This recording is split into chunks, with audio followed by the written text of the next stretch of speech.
Hello dear students and learner, welcome to civil centric and my name is Mohammad Shahnawaz Ahmed. और आज हम लोग अपने लेक्चर में क्लासिफिकेशन ऑफ फ्लूइड की बात करेंगे। अब तक हम लोगों ने प्रॉपर्टीज़ ऑफ द फ्लूइड को पूरे डिटेल में स्टडी किया। अब इंट्रोडक्टरी पार्ट में आपको एक और टॉपिक है जो बहुत इंपॉर्टेंट है, जो अक्सर ऑब्जेक्टिव पेपर में पूछे जाते हैं, वो है क्लासिफिकेशन ऑफ फ्लूइड। ठीक है, तो क्लासिफिकेशन ऑफ फ्लूइड को जिस ब्रांच के अंदर स्टडी किया जाता है उसको कहा जाता है रियोलॉजी। तो सबसे पहले हम लोग बात करेंगे व्हाट इज रियोलॉजी। देखिए,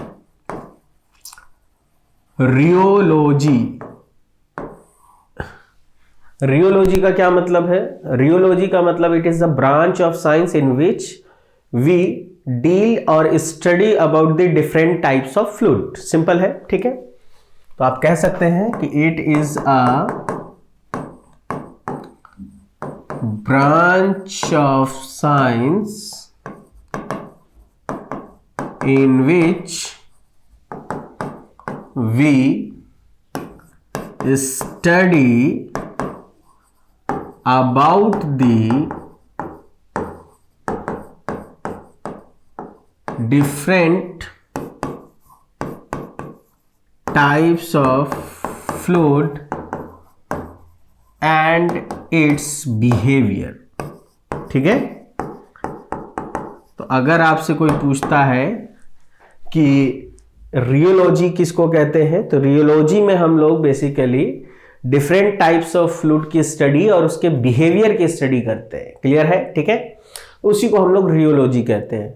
अब इसी रियोलॉजी में आपको क्लासिफिकेशन ऑफ फ्लूइड बताया गया, यानी कि फ्लूइड कितने टाइप के हो सकते हैं उसका क्लासिफिकेशन किया गया है। तो उसी क्लासिफिकेशन पे अभी हम लोग क्या करेंगे, बात करेंगे। तो देखिए, अब अगर क्लासिफिकेशन को देखा जाए फ्लूइड के लिए, तो फ्लूइड को बेसिकली दो कैटेगरी में डिवाइड किया गया है। एक है आपका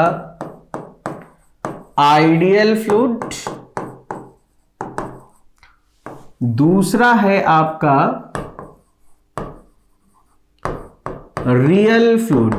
ठीक है, फर्स्ट वन है आपका आइडियल फ्लूइड, सेकंड वन है आपका रियल फ्लूइड। क्लियर है? तो देखो, फ्लूइड को अगर क्लासिफिकेशन देखा जाए तो आइडियल एंड रियल में हम लोगों ने क्लासिफाई किया है। सबसे पहले हम लोग बात करेंगे आइडियल फ्लूइड किसको कहते हैं। तो आइडियल फ्लूइड का डिफिनेशन ये कहता है कि the fluid having zero surface tension, non viscous and incompressible is known as ideal fluid. तो सबसे पहली चीज है कि आइडियल फ्लूइड में सबसे पहला पॉइंट ये कहा जाता है आपको कि देखिए, आइडियल फ्लूइड के लिए कि ये एक ऐसा फ्लूइड है जो इनकम्प्रेसिबल इन नेचर होगा। कैसा होगा? इनकम्प्रेसिबल इन नेचर होगा। ये फ्लूइड हमेशा इनकम्प्रेसिबल होने का मतलब आइडियल फ्लूइड के लिए बीटा की वैल्यू हमेशा जीरो मिलेगी और बल्क मॉडुलस ऑफ इलास्टिसिटी की वैल्यू हमेशा इन्फिनिटी मिलेगी। पहला पॉइंट। उसके बाद कहा गया कि ये नॉन विस्कस होता है, नॉन विस्कस इन नेचर होता है। दैट इज कि इसके पास जो विस्कोसिटी होती है वो हमेशा क्या होती है? जीरो होती है। क्लियर है? ठीक है। और चूंकि देखिए, आपने इनकम्प्रेसिबल माना और नॉन विस्कस माना, तो जब किसी फ्लूइड को आप नॉन विस्कस कह रहे हो, दैट इज उसके पास विस्कोसिटी है ही नहीं, चाहे मोशन में हो चाहे रेस्ट में हो। ठीक है, मैंने क्या पढ़ाया था कि देखिए, रेस्ट में होगा तो विस्कोसिटी का कोई फिजिकल मीनिंग नहीं है, लेकिन जब मोशन में आता है फ्लूइड तो उसके अंदर जो मौजूद है कोहेसिव फोर्स वो एक्शन में आता है और विस्कोसिटी आपको दिखती है। ठीक है, तो यहां पर क्या है ना, नॉन विस्कस कहने का मतलब है कि वो फ्लूइड मोशन के दौरान भी नॉन विस्कस होगा, मतलब उसके पास कोई भी कोहेसिव फोर्स नहीं होगा। ठीक है, तो इस वजह से आपको ये जो फ्लूइड है बेसिकली इसके पास कोहेसिव फोर्स जीरो होगी। और जब आप जीरो मान के चल रहे हो, इसका मतलब क्या है? इसका मतलब है कि आपको मैंने पढ़ाया था कि the main reason of surface tension is cohesive force. तो सरफेस टेंशन भी इसके पास क्या होना चाहिए? जीरो। इसीलिए तीसरा पॉइंट हमेशा लिखा जाता है having zero surface tension, having zero surface tension. ठीक है, होता क्या है कि अगर स्टैंडर्ड बात करोगे तो स्टैंडर्ड केवल यही है कि fluid which is in nature incompressible होना चाहिए और नॉन विस्कस होना चाहिए। Non viscous and incompressible fluid अगर है तो उसको हम लोग आइडियल फ्लूइड कहते हैं। चूंकि आपने इसको नॉन विस्कस कह दिया इसलिए इसमें सरफेस टेंशन की वैल्यू क्या मिलेगी, 0 मिलेगी। ठीक है, तो आपके लिए ये चीजें हो गई। अब आप देखो, जब आपने सरफेस टेंशन 0 लिया है, विस्कोसिटी भी 0 लिया है, तो अगर आप विस्कोसिटी 0 रखते हो तो शियर स्ट्रेस बराबर क्या होता है, mu du by dy। Viscosity 0 है तो शियर स्ट्रेस कितना होगा, 0। तो आप ये भी कह सकते हो हैविंग 0 शियर स्ट्रेस। ये एक ऐसा फ्लूइड होगा जिसके पास शियर स्ट्रेस की वैल्यू कितनी होगी, 0। मतलब हमेशा आपको शियर स्ट्रेस 0 मिलेगा। ठीक है, क्लियर है। और इसी फ्लूइड के लिए अगर आप ग्राफ बनाओगे, मान लो सपोज दैट हम ग्राफ ड्रॉ करना चाहते हैं। ठीक है, और ग्राफ जो हम ड्रॉ करना चाहते हैं वो आपको shear stress and shear strain rate के बीच में अगर ग्राफ ड्रॉ करना चाहते हैं तो इस एक्सिस पे हमने टाउ आई रखा और इस एक्सिस पे हमने वेलोसिटी ग्रेडियंट का हो या शियर स्ट्रेन रेट को रखा। तो आपको अगर इसमें पता चल चुका है कि शियर स्ट्रेस 0 होगा तो शियर स्ट्रेस 0 होने का क्या मतलब है कि शियर स्ट्रेस 0 होने का मतलब ये है कि आइडियल फ्लूइड का जो ग्राफ होगा वो किस एक्सिस पर होगा, तो शियर स्ट्रेन रेट का एक्सिस जो है यही आपको कौन से फ्लूइड के बारे में बताएगा, यही आपका आइडियल फ्लूइड होगा, पहला। ठीक है, दूसरी चीज, अगर मान लीजिए कि आपको इस बार कोई कह दे कि नहीं आप ऐसा करो, viscosity and shear strain rate के बीच में क्या करो, ग्राफ ड्रॉ करो। तो अगर आप विस्कोसिटी और शियर स्ट्रेन रेट के बीच में ग्राफ ड्रॉ करोगे तो देखो इस एक्सिस पर हमने रखा विस्कोसिटी को और इस एक्सिस पर रखा हमने शियर स्ट्रेन रेट को। ठीक है, तो आप देखो साफ साफ लिखा हुआ है कि नॉन विस्कस इन नेचर है।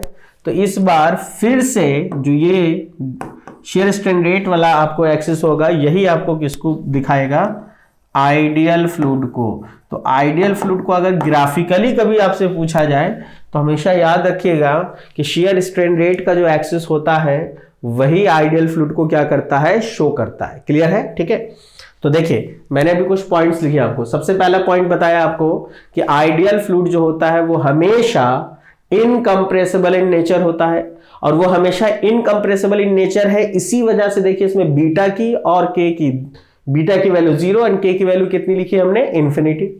और नॉन विस्कस होने का क्या मतलब है, नॉन विस्कस होने का मतलब इसमें विस्कोसिटी कितनी है, 0 है।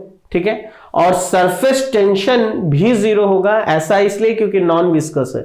नॉन विस्कस होने का मतलब इसमें कोहेसिव फोर्स क्या होगी, 0 होगी। ठीक है, तो अब इसको अगर हम लोग देखते हैं तो और ये भी बात पता चली हम लोगों को कि आइडियल फ्लूइड के लिए आपको शियर स्ट्रेस हमेशा क्या मिलता है, 0 मिलता है। अब देखो यहां पर एक चीज और, जब जैसे ही आपने शियर स्ट्रेस को क्या कर दिया है, 0 किया है शियर स्ट्रेस को, यहां पर एक बहुत ही इंपॉर्टेंट बात है जो आपको बताते हैं हम, देखिए ध्यान से। होता क्या है कि 2 तरीके का फ्लूइड आपको कहलाता है। एक कहलाता है रोटेशनल फ्लो, फ्लूइड में जो फ्लो होता है एक रोटेशनल होता है, एक होता है इरोटेशनल। यहां पर इसलिए बात कर रहे हैं क्योंकि अक्सर इंटरव्यू में पूछ लिया जाता है कि सपोज दैट आपको मैंने कोई आइडियल फ्लूइड दिया है तो बताइए आइडियल फ्लूइड का फ्लो हमेशा कैसा होगा। ठीक है, तो देखो कहा यह जाता है कि अगर कोई फ्लूइड पार्टिकल खुद के सेंटर ऑफ मास के अबाउट क्या करता होगा, रोटेट करता होगा, तो उस फ्लूइड को हम लोग क्या कहेंगे, रोटेशनल फ्लो कहेंगे उस फ्लो को। ठीक है, लेकिन अगर फ्लूइड पार्टिकल अपने खुद के सेंटर ऑफ मास के अबाउट रोटेट नहीं कर रहा है तो उसको इरोटेशनल फ्लो कहेंगे। जब हम लोग फ्लूइड काइनेमेटिक्स पढ़ेंगे तो उसमें डिटेल में इस टॉपिक को पूरा स्टडी करना है, ऐसा कोई बात नहीं है, यहां पे बस एक हिंट दे रहे हैं आपको। तो अब आप देखो जैसे ये एक पार्टिकल है, ठीक है, यहां पर ये इस पोजीशन में था सपोज दैट, और ये पार्टिकल फ्लो करके यहां पहुंच गया है और अब इसका पोजीशन ओरिएंटेशन ऐसा हो चुका है और अब ये पार्टिकल यहां पहुंच चुका है और अब इसका ओरिएंटेशन ऐसा हो चुका है।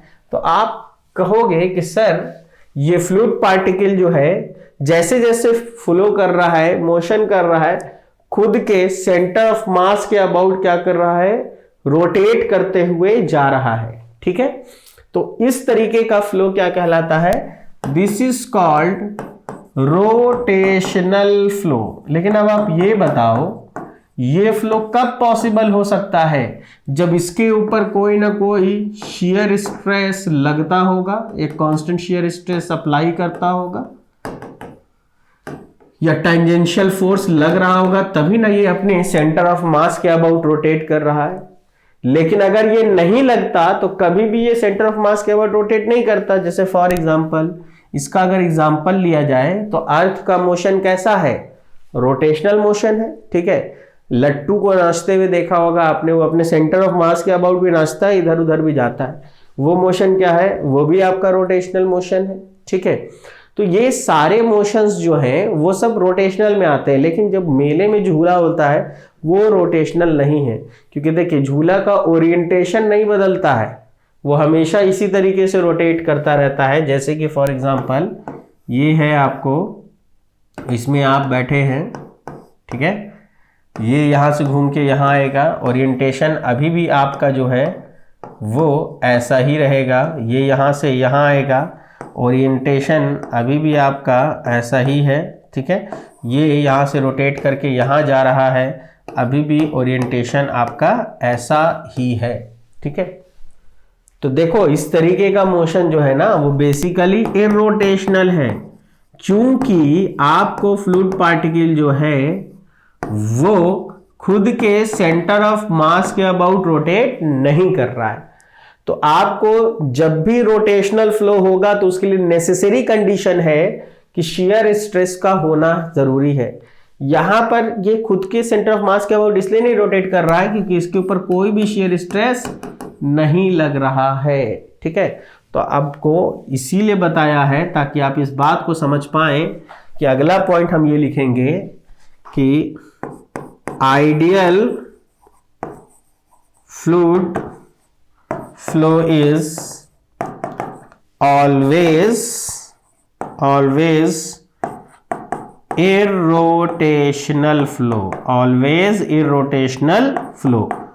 और ये अक्सर इंटरव्यू वगैरह में पूछा जाता है कि ये बताइए कि अगर आइडियल फ्लूइड का क्या कंडीशन है, तो कंडीशन बताइए, तो ये बताइए कि आइडियल फ्लूइड का फ्लो कैसा होगा। तो बाय नेचर आइडियल फ्लूइड का जो फ्लो होता है वो कैसा होता है, इरोटेशनल होता है। तो वो सवाल कहेगा कैसे, तो आपको बताना है कि सर रोटेशनल फ्लो का मतलब ये होता है कि फ्लूइड पार्टिकल्स खुद के सेंटर ऑफ मास के अबाउट क्या करने चाहिए, रोटेट करने चाहिए। और वो तभी पॉसिबल है जब हम लोग उस फ्लूइड पार्टिकल के ऊपर कोई ना कोई टेंजेंशियल फोर्स लगा रहे होंगे या टेंजेंशियल स्ट्रेस लगा रहे होंगे, तभी पॉसिबल है। बट यहां पर आपने देखिए टेंजेंशियल स्ट्रेस या शियर स्ट्रेस की वैल्यू कितनी आ रही है, 0 आ रही है। तो कभी भी मेरे आइडियल फ्लूइड फ्लो का मोशन रोटेशनल नहीं हो सकता, ये तो हम डैम श्योर हो गए। और सुनिए, चूंकि इसका नाम है आइडियल फ्लूइड, तो ये सारे उसके क्या हैं, अजम्पशंस हैं, ये माना गया है, ये होता नहीं है। रियल में प्रैक्टिकली नेचर में कोई भी ऐसा फ्लूइड एग्जिस्ट नहीं करता है जिसके पास विस्कोसिटी ना हो, सरफेस टेंशन 0 हो जाए और हमेशा इनकंप्रेसिबल इन नेचर हो।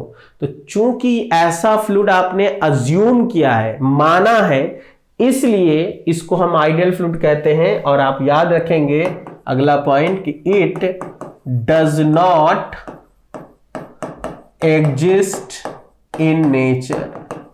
ये एक ऐसा फ्लूइड हम लोगों ने अज्यूम किया है जो रियल में प्रकृति में नहीं मिलता है। तो आपको ये 6 पॉइंट याद रखने हैं, 1 2 3 4 5 6। ठीक है, तो हर वो फ्लूइड आइडियल फ्लूइड कहलाएगा अगर आपने ये सारे अजम्पशन को क्या कर लिया, अज्यूम कर लिया। तो अब सुनो, जब ये फ्लूइड नेचर में मिलता ही नहीं है, नेचर में होता ही नहीं है, तो हम इसका एग्जाम्पल कैसे दे सकते हैं।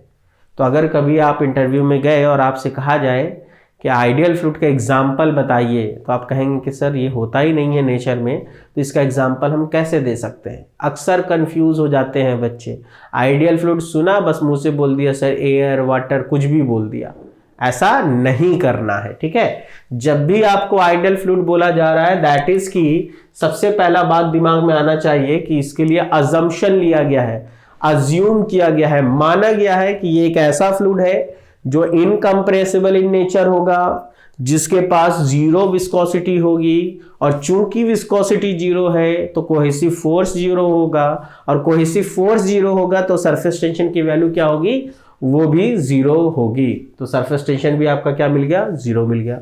फिर अगला पॉइंट ये होगा कि चूंकि विस्कोसिटी जीरो है तो इसमें शियर स्ट्रेस की वैल्यू हमेशा क्या मिलेगी, जीरो मिलेगी, और चूंकि शियर स्ट्रेस हमेशा जीरो होगा, इसी वजह से आइडियल फ्लूइड का फ्लो जो होगा वो ऑलवेज इररोटेशनल इन नेचर होगा, और ऐसा फ्लूइड नेचर में एग्जिस्ट नहीं करता है। और इसी का अगर हम लोग ग्राफिकली रिप्रेजेंटेशन देखें तो हमने आपको आइडियल फ्लूइड का ग्राफिकल रिप्रेजेंटेशन दिखाया है, shear stress and shear strain rate के बीच में, viscosity and shear strain rate के बीच में। क्लियर है, ठीक है।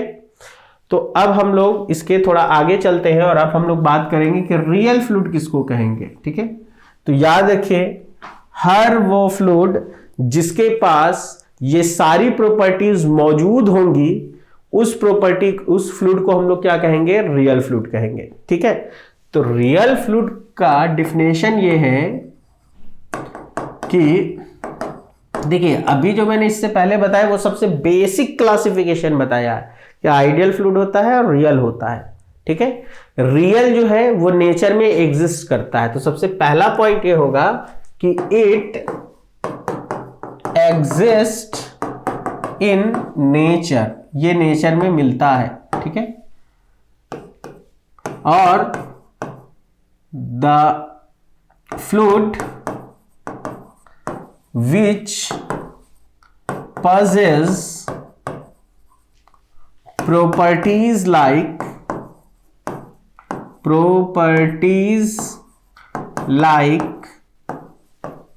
surface tension, viscosity, compressibility, etc. is known as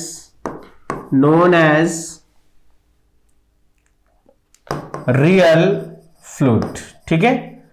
हर वो फ्लूइड जिसके पास ये सारी प्रॉपर्टीज मौजूद होती हैं, उन फ्लूइड्स को हम लोग क्या कहते हैं, रियल फ्लूइड की कैटेगरी में रखते हैं। क्लियर है, ठीक है। तो आइडियल फ्लूइड में वो सारे अजम्पशंस थे, रियल फ्लूइड में ये सारी प्रॉपर्टीज मौजूद होंगी। तो अब एक्चुअली में जो हम लोग क्लासिफिकेशन करेंगे वो किसका करेंगे, जो नेचर में एग्जिस्ट करता है उसका क्लासिफिकेशन किया जाएगा ना। तो उसको हम लोग कह रहे हैं क्या, रियल फ्लूइड। तो हम लोग जो एक्चुअल क्लासिफिकेशन स्टडी करेंगे वो किसका करेंगे, वो करेंगे रियल फ्लूइड्स का, ठीक है। तो रियल फ्लूइड की अगर हम बात करते हैं तो रियल फ्लूइड को हम लोग क्लासिफाई करेंगे तो इसको कितने कैटेगरी में तोड़ा गया है रियल फ्लूइड्स को। देखिए, रियल फ्लूइड्स जो है इनको दो कैटेगरी में रखा गया है। एक कहा गया है आपका न्यूटोनियन फ्लूइड और दूसरा कैटेगरी है आपका नॉन न्यूटोनियन फ्लूइड, ठीक है, नॉन न्यूटोनियन फ्लूइड, ठीक है। Newtonian fluid and non Newtonian fluid में आपको क्लासिफाई किया गया है, ठीक है। तो न्यूटोनियन फ्लूइड जो है वो सिंपल वो फ्लूइड है जो न्यूटन्स लॉ ऑफ विस्कोसिटी को क्या करता है, ओबे करता है। तो सबसे पहला पॉइंट जो हम लोग बात करेंगे वो ये कि it obeys Newton's law of viscosity. सबसे पहली बात कि ये वो फ्लूइड है जो कौन से लॉ को फॉलो करेगा या ओबे करेगा, तो ये fluid Newton's law of viscosity को फॉलो करेगा। दैट इज कि ये फ्लूइड आपको किसको फॉलो करेगा, shear stress equal to mu du by dy को फॉलो करता है। क्लियर है, ठीक है। जब ये du बाई dy को फॉलो करता है तो कहीं ना कहीं आप इसको अगर ध्यान से देखेंगे तो आपको देखिए हम इसको लिखते हैं कि y is equal to mx, ध्यान से देखिए, लाइन का इक्वेशन क्या होता है? लाइन का इक्वेशन होता है y is equal to mx plus c। c is the intercept. यहां पर इंटरसेप्ट कितना है?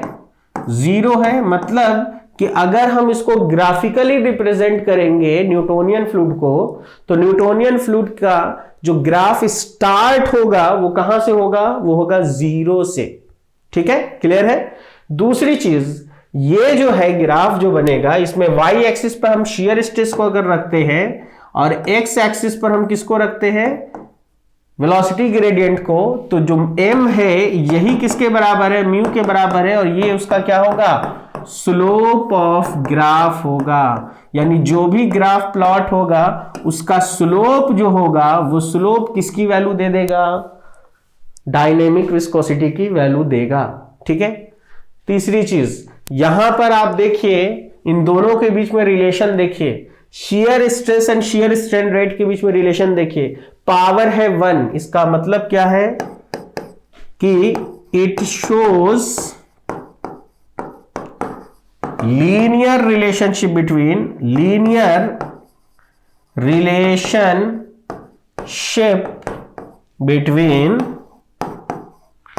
shear stress and shear strain rate। ठीक है, shear strain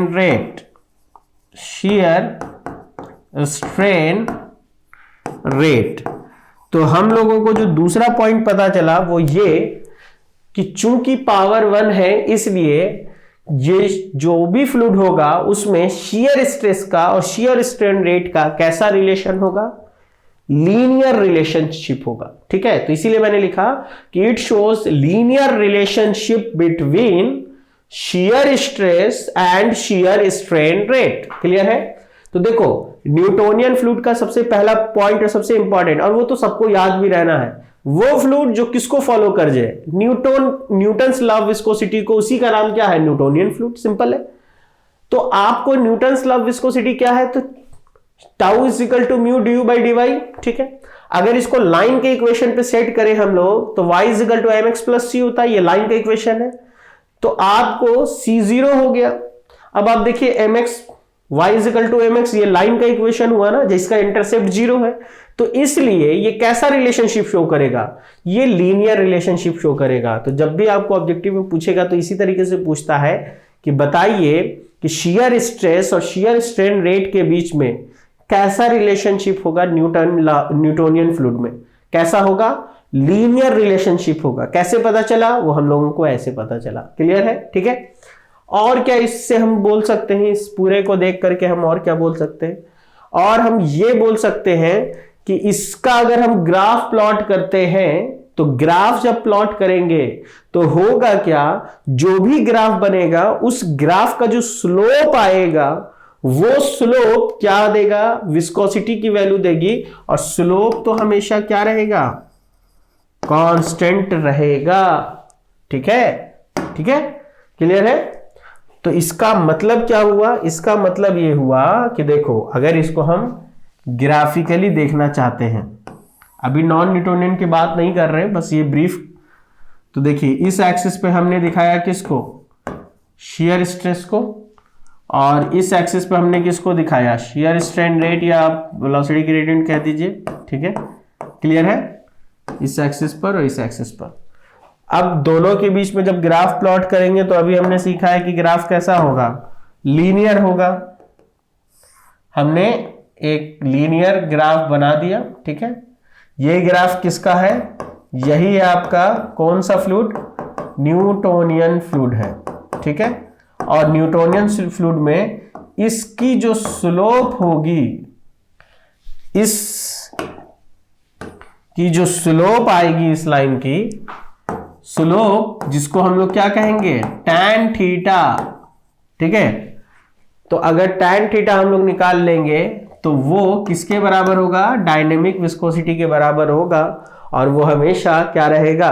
कांस्टेंट रहेगा। ठीक है, तो इसीलिए अगर आप इस बार ग्राफ प्लॉट कर दो विस्कोसिटी और शियर स्ट्रेन रेट के बीच में, ठीक है, तो अभी आपने क्या सीखा कि स्लोप है और स्लोप हमेशा देखिए कांस्टेंट है, किसी भी पॉइंट पर स्लोप निकाल लीजिए इसका। अगर ये लीनियर ग्राफ है तो लाइन का स्लोप किसी भी पॉइंट पर निकालेंगे वो क्या मिलेगा आपको, सेम ही मिलेगा। तो इस वजह से जब आप विस्कोसिटी का ग्राफ प्लॉट करोगे तो जो विस्कोसिटी के ग्राफ प्लॉट आएगा वो बिल्कुल शियर स्ट्रेन रेट के क्या होगा, पैरेलल होगा। क्यों? क्योंकि आपको म्यू हर जगह पर क्या रहेगा, constant. Mu is equal to constant, mu is equal to constant. ठीक है, तो आपको अगर ग्राफिकली चीजों को बना दिया जाए तो आप उसको आसानी से पहचान लेंगे। तो ये वाला जो ग्राफ है ये विस्कोसिटी और शियर स्ट्रेन रेट के बीच में किसके लिए है, तो ये आपको न्यूटोनियन फ्लूइड का ग्राफ है, ये भी न्यूटोनियन फ्लूइड का ग्राफ है। ठीक है, न्यूटोनियन फ्लूइड बुक्स में केवल ये बात करता है, इस पर भी आपको ध्यान रखना है। ठीक है, तो अब इस ग्राफ को देख करके क्या आपको कोई चीज समझ में आ रही है कि इसको हम थ्योरेटिकली भी बोल सकते हैं। तो इसका मतलब ये हुआ कि न्यूटोनियन फ्लूइड में viscosity does not changes with respect to shear strain. तो आप नेक्स्ट पॉइंट लिख सकते हो कि विस्कोसिटी does not changes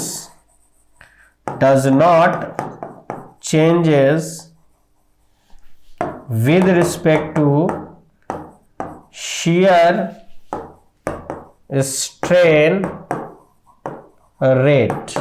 ठीक है, viscosity does not changes with respect to shear strain rate.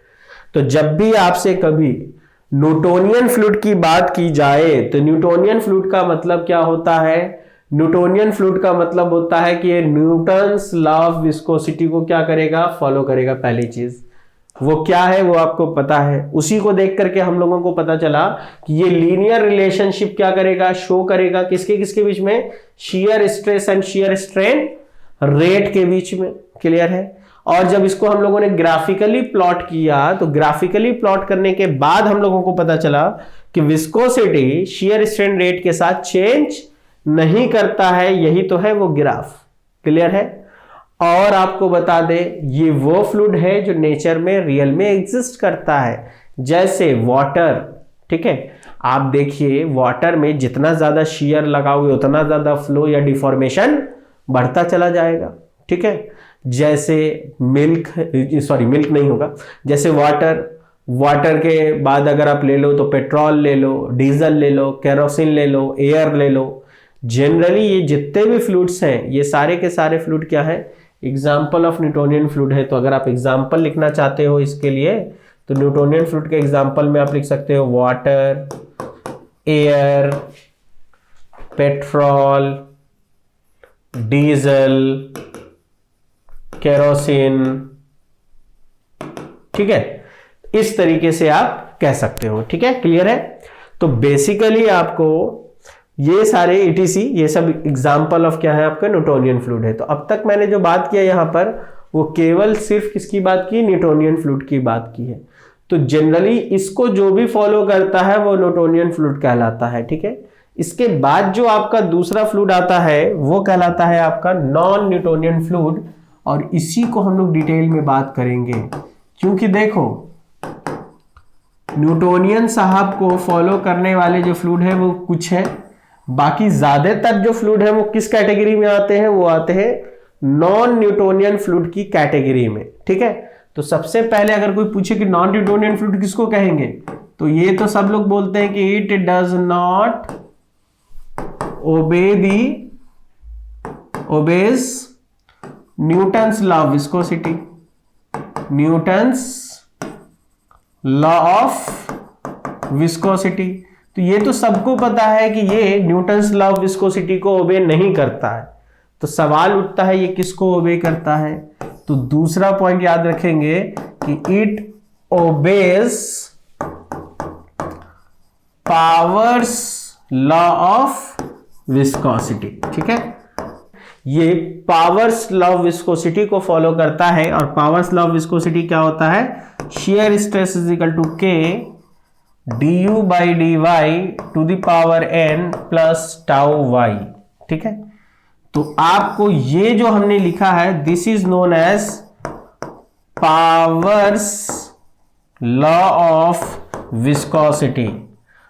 और आपको बता दें कि देखिए, अगर मैं एक्चुअल में कोई पूछे कि क्लासिफिकेशन ऑफ फ्लूइड जो है वो रियोलॉजी कहलाता है, तो रियोलॉजी में हम लोग किसकी स्टडी ज्यादा करते हैं? देखो, आइडियल होता नहीं है, रियल में न्यूटोनियन नॉन न्यूटोनियन होगा, न्यूटोनियन में कोई क्लासिफिकेशन नहीं है, लेकिन नॉन न्यूटोनियन में ही पूरा क्लासिफिकेशन है। तो अगर कोई पूछे कि रियोलॉजी से हम लोगों को किस चीज के क्लासिफिकेशन के बारे में पता चलता है, तो कहीं ना कहीं आपका जवाब होगा नॉन न्यूटोनियन फ्लूइड का क्लासिफिकेशन करता है ये। ठीक है, तो रियोलॉजी में डिटेल में जो स्टडी है वो नॉन न्यूटोनियन फ्लूइड का है। क्लियर है? ठीक है, तो ये मेरा क्या है, ये मेरा पावर्स लॉ ऑफ विस्कोसिटी है, जिसमें कि आपको टाउ वाई जो लिखा है हमने, बेसिकली ये टाउ वाई जो है इसको हम लोग कहते हैं यील्ड शियर स्ट्रेस। और ये क्या होता है इस पर अभी हम लोग आगे बात करेंगे। के जो है, के क्या है? के इज द कंसिस्टेंसी इंडेक्स। के को हम लोग क्या कहते हैं? Consistency index. देखिए, किसी किसी बुक में लोग इसको ए बी भी लिखते हैं, मर्जी है जिसको जैसे लिखना है लिखे, मतलब वही होगा जो यहाँ पे हम लोग लिख रहे हैं। ठीक है, क्लियर है? के लिखा जाए, ए लिखा जाए, बी लिखा जाए, जो लिखना है लिखिए, बट उसका मीनिंग समझना है। तो एन जो है आपका, एन कहलाता है आपको फ्लो बिहेवियर इंडेक्स। ठीक है, तो इतना तो तय है कि ये वो फ्लूइड है जो न्यूटन्स लॉ ऑफ विस्कोसिटी को फॉलो नहीं करता है। ये किसको फॉलो करता है? पावर्स लॉ ऑफ विस्कोसिटी को। और अगर ये पावर्स लॉ ऑफ विस्कोसिटी को फॉलो कर रहा है, इसका मतलब ये है कि देखिए, शियर स्ट्रेस का शियर स्ट्रेस रेट के साथ रिलेशन देखेंगे तो यहां पावर n है। मतलब ये है कि आपको याद रखना है, it shows non linear relationship between, it shows non-linear relationship between shear stress and shear strain rate। ठीक है, देखिए, न्यूटन्स लॉ ऑफ विस्कोसिटी में या न्यूटोनियन फ्लूइड में हमने क्या पढ़ा था कि इट शोज लीनियर रिलेशनशिप, लेकिन इसमें हम लोग क्या सीख रहे हैं कि यहां पर जितने भी फ्लूइड होंगे उनमें कैसा रिलेशन होगा? नॉन लीनियर रिलेशनशिप होगा। ठीक है, और इस फ्लूइड को हम लोग क्या नाम देते हैं? नॉन न्यूटोनियन फ्लूइड, क्योंकि ये किसको फॉलो करता है? पावर्स लॉ को। ठीक है, तो फिलहाल अभी आज के लेक्चर में हम लोग यहीं तक रहने देते हैं। फर्दर जब नेक्स्ट लेक्चर पढ़ेंगे तो हम लोग इसके आगे बात करेंगे। ठीक है, तब तक के लिए गुड बाय, टेक केयर।